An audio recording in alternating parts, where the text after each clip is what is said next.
रात को 12:30 बजे दरवाजा खुलने की आवाज सुनकर बुजुर्ग उषा जी ने दरवाजे की तरफ देखा तो सामने बेटा सुमित और बहू नेहा अंदर की ओर आ रहे थे। गुस्से से उषा जी बौखला उठी। क्या लगा रखा है तुम दोनों ने? हर रोज देर रात को पार्टी में से लौटना। तुम्हारी बूढ़ी माँ यहाँ घर का सारा काम करती रहे और तुम वहां मौज मस्ती करते रहो। तुम्हारे बाबूजी को बाहर जाकर सब्जी दूध लाना पड़ता है।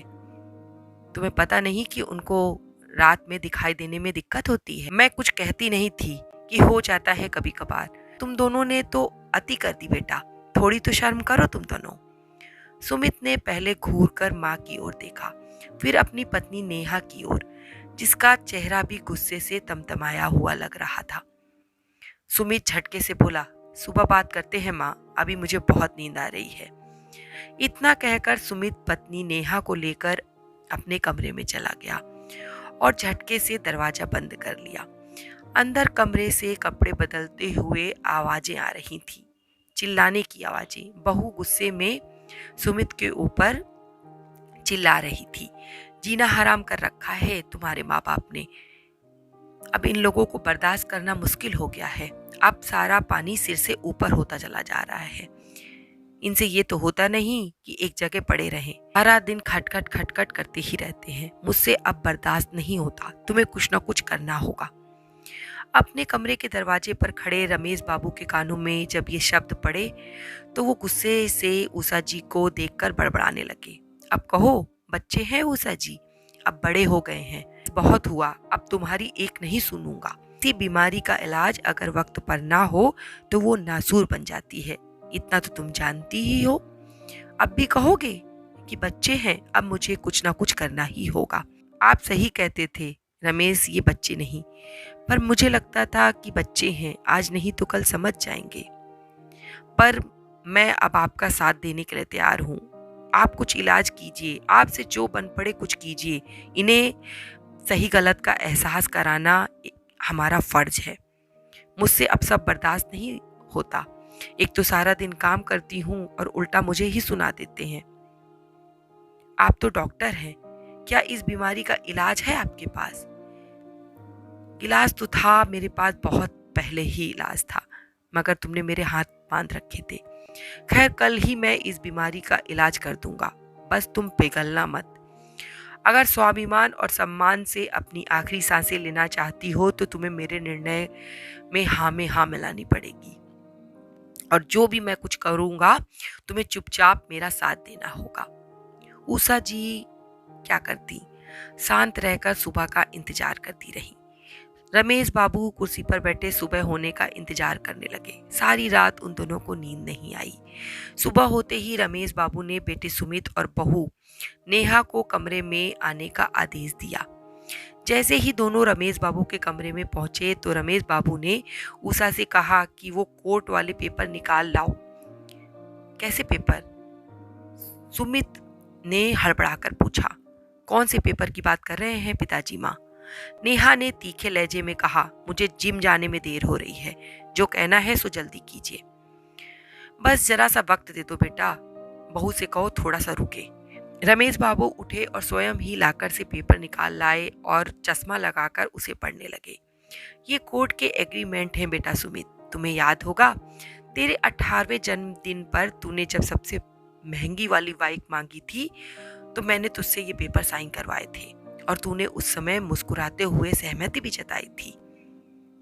क्या है इन पेपर में?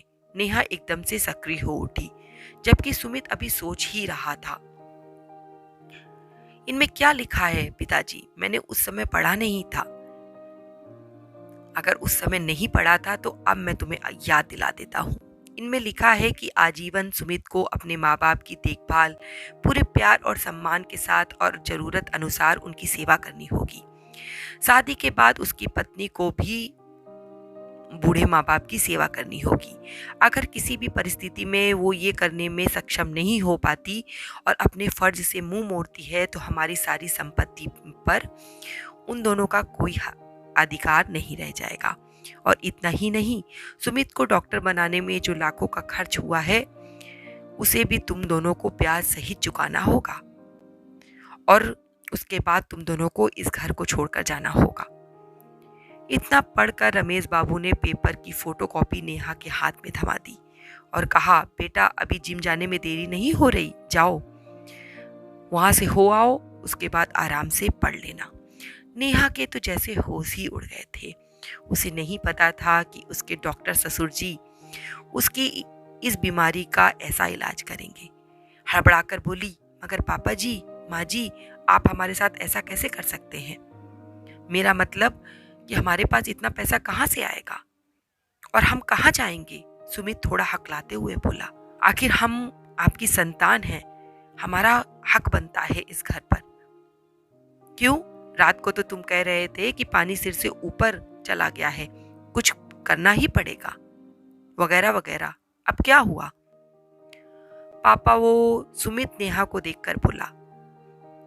नेहा की आंखों में आंसू आ गए थे। उसे लगने लगा था कि उसके पैरों तले जमीन खिसक गई है। आज उसकी नकचड़ेपन का सही इलाज उसके ससुर ने कर दिया था। पैरों पर गिरती हुई बोली, पापा जी हमें माफ कर दीजिए, हम ऐसी गलती कभी नहीं करेंगे। बच्चों से तो गलती हो जाती है, पर बड़े उन्हें माफ कर देते हैं। आप भी माफ कर दीजिए हमें माँ, अब हम ऐसा कभी नहीं करेंगे। आज नेहा की आवाज बहुत धीमी और मुलायम थी। पिताजी मुस्कुराते हुए बोले, बेटा जख्म जब लाइलाज हो जाए ना, तो उसको काटना जरूरी हो जाता है। ये बात हम दोनों डॉक्टर होने की हैसियत से बखूबी जानते हैं। क्यों?